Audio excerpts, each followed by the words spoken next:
And that's when it happened. The sound every sim racer dreads hearing.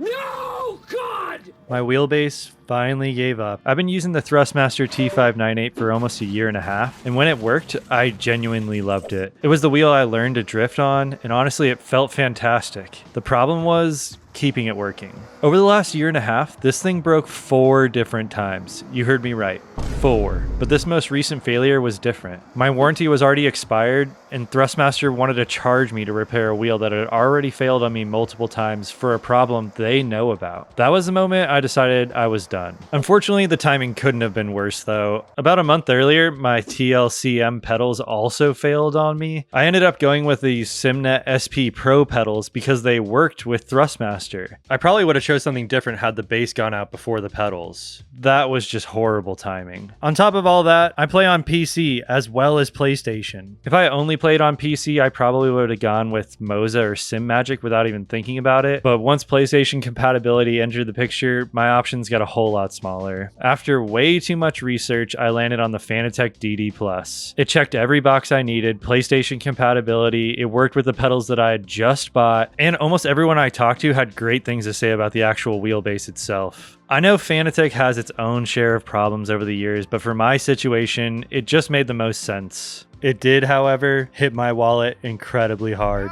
I'm not gonna lie. Then the box showed up, and I immediately questioned every financial decision I'd ever made. This thing is an absolute beast. It is gigantic. It was at this exact moment that I realized I may have slightly overbought for my current setup. Just look at the size comparison between the power adapters. This one's for the Thrustmaster, and this one's for the Fanatec. That is crazy. Also, this base probably weighs 20 pounds. It kind of blew my mind taking it out of the box. Putting a DD Plus on a next level racing wheel stand 2.0 honestly feels a little bit ridiculous, but I'm trying to buy for future me. Eventually I'll have a full cockpit once I figure out how to fit it in this tiny little room I have, so I'm hoping that this wheel just makes it until then. Now, I previously said I know Fanatec has its own issues, and one of those issues happens to be updating the firmware. I've read a bunch of stories about how people plug it in their computer and it just doesn't recognize it at all, and that was happening to me at first, which was very scary. I kept trying over and over and over, and then eventually, for no apparent reason, it magically downloaded the firmware. I must have tried it 10 times before it just started working. I'm not entirely sure what happened, but I've never been happier to see a progress bar finish updating than I was in this moment. Another thing I want to point out, I've heard a lot of people say the Fanatec app is bad, but they've obviously never used the Thrustmaster app. You just have so much more adjustability in this app than you do in the Thrustmaster app, and that was like a major benefit for me. Just seeing this was like a breath of fresh air compared to the Thrustmaster app, honestly. It is weird how Fanatec locks out certain settings unless you toggle certain buttons, but other than that, I think this app is amazing, honestly. It's really nice. Once everything was finally set up, I jumped straight onto Forza Horizon 6, and honestly, the first 5 minutes had me a little worried. The default force feedback felt totally different than what I was used to. The dampening was cranked up so high that it honestly felt like I was trying to drift a fully loaded cement truck with 4 flat tires. Thankfully, after spending some time tweaking some settings, it started to feel better. I'm still nowhere close to finish dialing in these settings, so I'm not ready to share them just yet, but I tried a few other YouTuber settings, and honestly, they felt like shit to me. I think I just figured something out, Beavis. This sucks.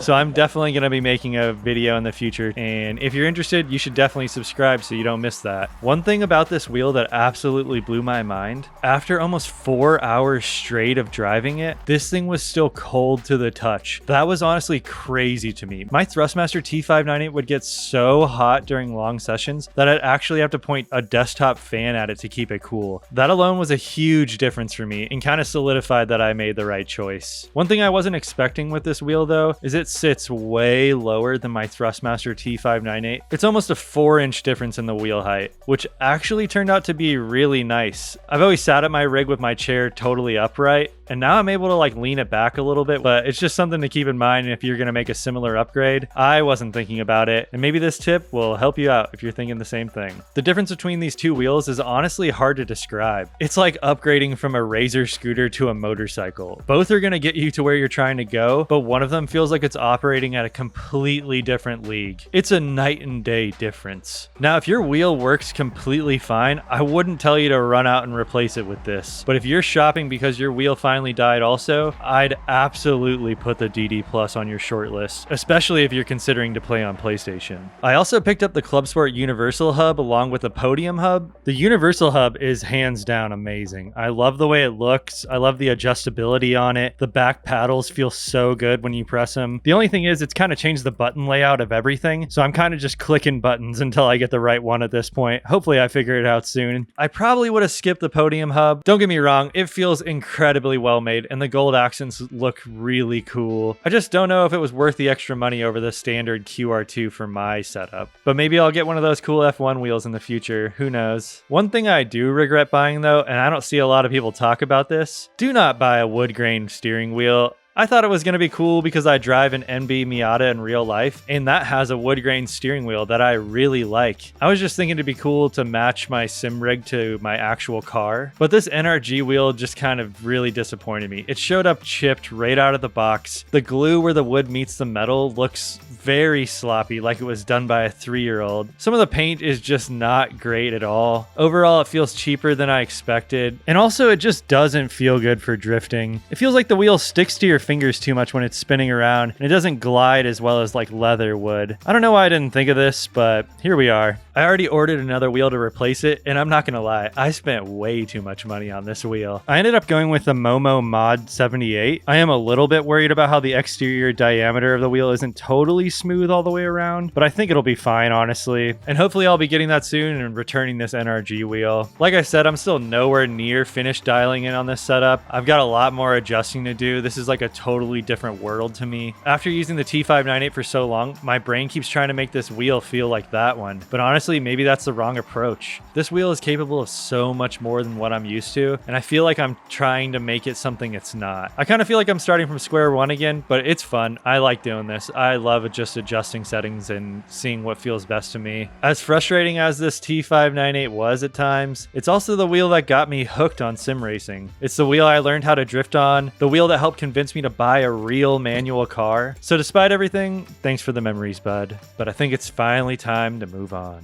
If you made it this far in the video, you're awesome. I appreciate you so much. But I'm curious, do you think I made the right choice? If you needed PlayStation compatibility and were already slightly invested into the ecosystem, what would have been your choice? Would you have gone with Fanatec, Logitech, something else? I'd love to hear what you all think in the comments. But that's it for today. Thanks for watching. I'll catch you all in the next one. Peace out.